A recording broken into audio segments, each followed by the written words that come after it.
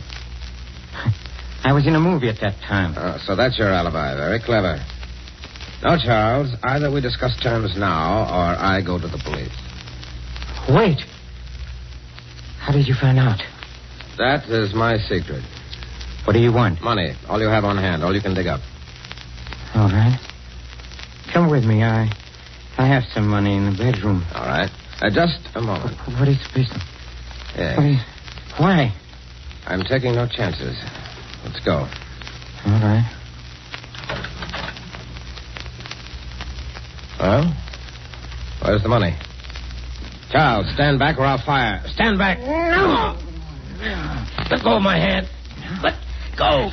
I'll twist it. I'll twist it till the gun points to your head.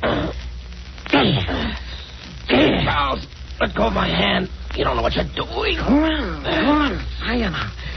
The bullet will enter your brain. Fire. Charles. Fire. Charles, don't. I'll make you fire. I'll squeeze your finger. Charles, let go. Go on. This is all a joke. I'll make you. Stop it, Charles.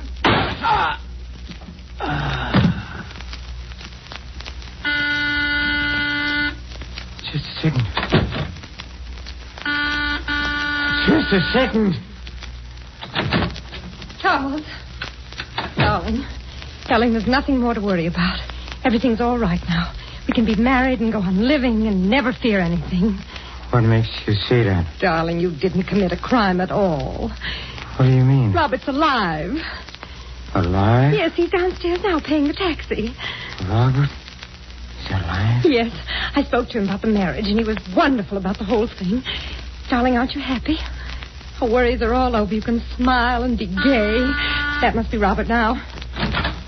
Hello, Charles. Robert, I thought you were... Well, I'm not. Oh, but how did you see, I fainted. George Galvin came in and brought me to. George Galvin. Did you tell George Galvin what happened? Yes, I did. Look here, Charles. As I told Julie, I'm willing to forget the whole thing if you are. Forget? Forget? Yes. It might have ended tragically, you know, but thinking it over, I realized I'm as much to blame as you are. So if you're willing to shake hands. Shake hands? There now, darling. There's nothing more to worry about. I feel so happy I could... Charles, what's the matter with you? It's nothing. It's nothing. It's nothing.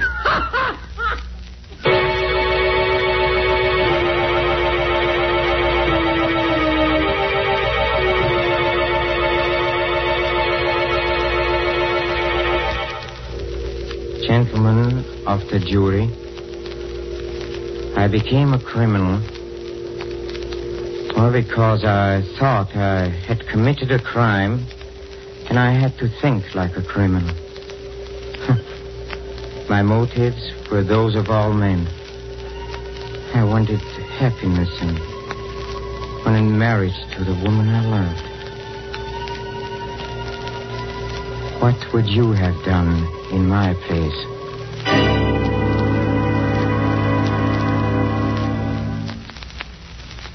And I still think I know that guy.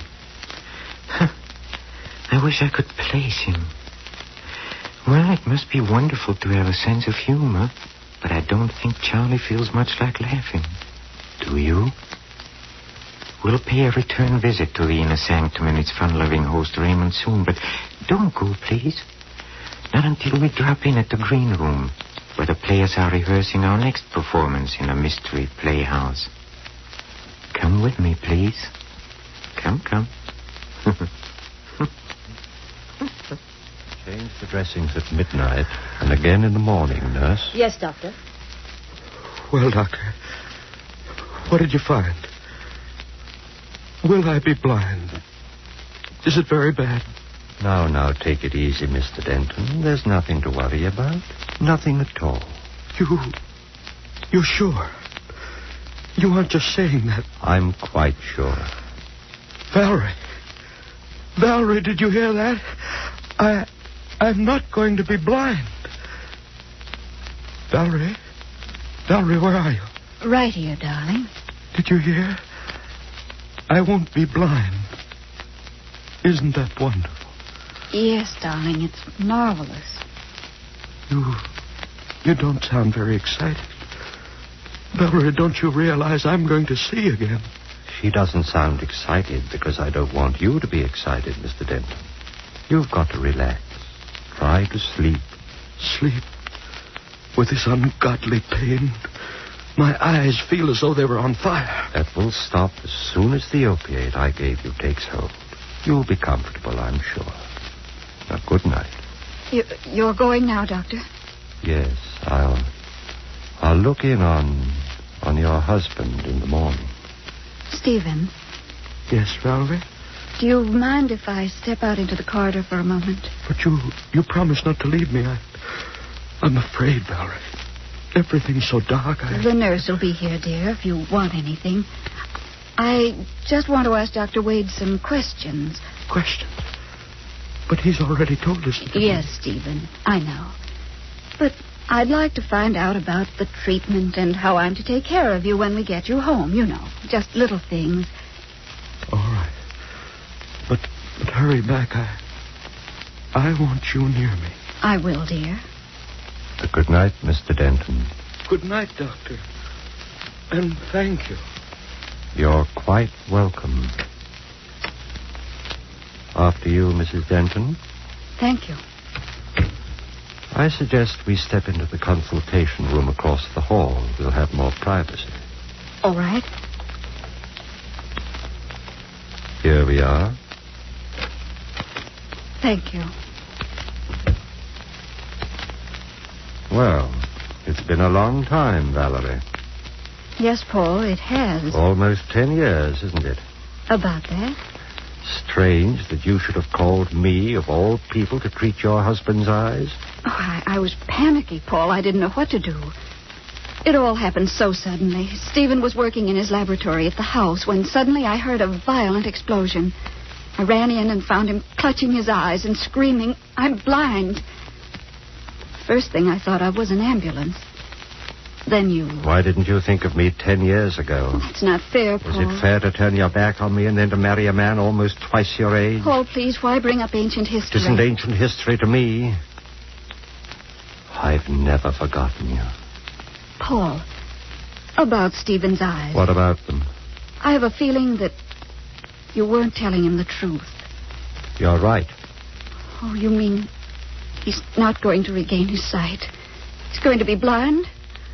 Oh, Paul. You don't expect me to be terribly concerned, do you, Valerie? After all, he did take you away from me. Don't be vindictive, Paul. It wasn't Stephen's fault. He didn't even know of your existence. And you never told him that we were on the point of being married? No, never. It's rather ironic that we should meet again at the bedside of my rival, your husband, a man who may forever walk in darkness. Don't say that, Paul. It's horrible. But unfortunately true. A moment ago, you told me not to be vindictive. I'm not, really. But if I were, I could have my fill of vengeance if I told him about us. And then told him that he'll be blind forever. You wouldn't, Paul. Or I might take another form of revenge. I could tell you that an operation is called for. A very delicate operation. Are you trying to say that there might be a chance? Yes. But supposing I refuse to perform the operation. Paul, you're joking. You can't mean that. Perhaps not. But you call me vindictive. Suppose I operate and my scalpel slips. What if he dies? That would be murder. You're not a murderer, Paul. You wouldn't risk your professional reputation.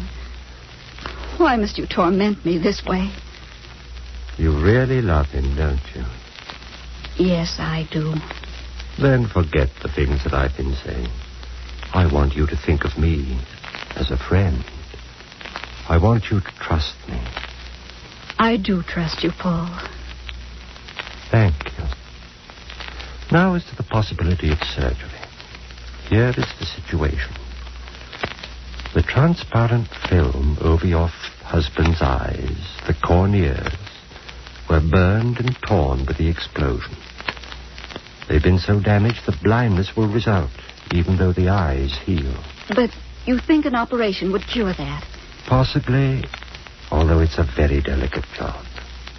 The injured cornea must be peeled away and replaced by a fresh, healthy one. Where can you get healthy corneas? From the eyes of the dead. Oh. It isn't quite as horrible as it sounds, Valerie.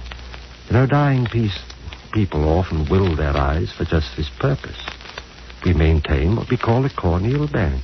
It's much the same as a blood bank, only but there's this difference. Corneal tissue can't be stored more than 48 hours. It must be fresh, or it's no good. You have some available in the bank? No, that's the trouble. I'm afraid we haven't. But there's got to be some, Paul. I don't know where, Valerie. Unless... Unless what? I was just thinking. Last night, one of the interns asked me to look at a charity case that puzzled him. The patient is a Hindu or a Persian named Chandra. He lives in a dirty little shack near the waterfront. Yes, Paul. I stopped by and examined him. I found an incurable condition. There's no way to save him. He won't live more than a day or two, but his eyes are healthy. You mean you think he might... I don't know. You'd have to have his consent, of course. Take me to him, Paul. I'm sure I can make him understand. Oh, it may not be so easy, Valerie. He's a strange person. A mystic and a spiritualist. Let me try. Just take me to him. All right. We can go there now.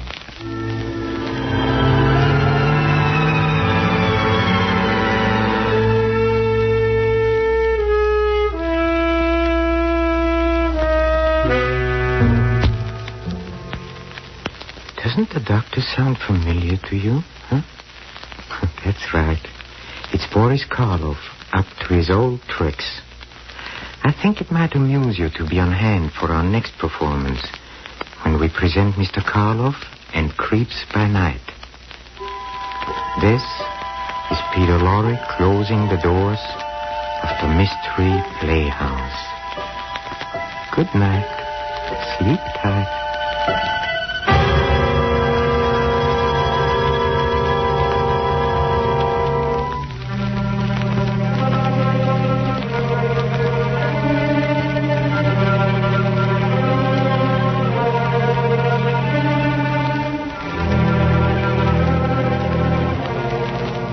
This is the Armed Forces Radio Service.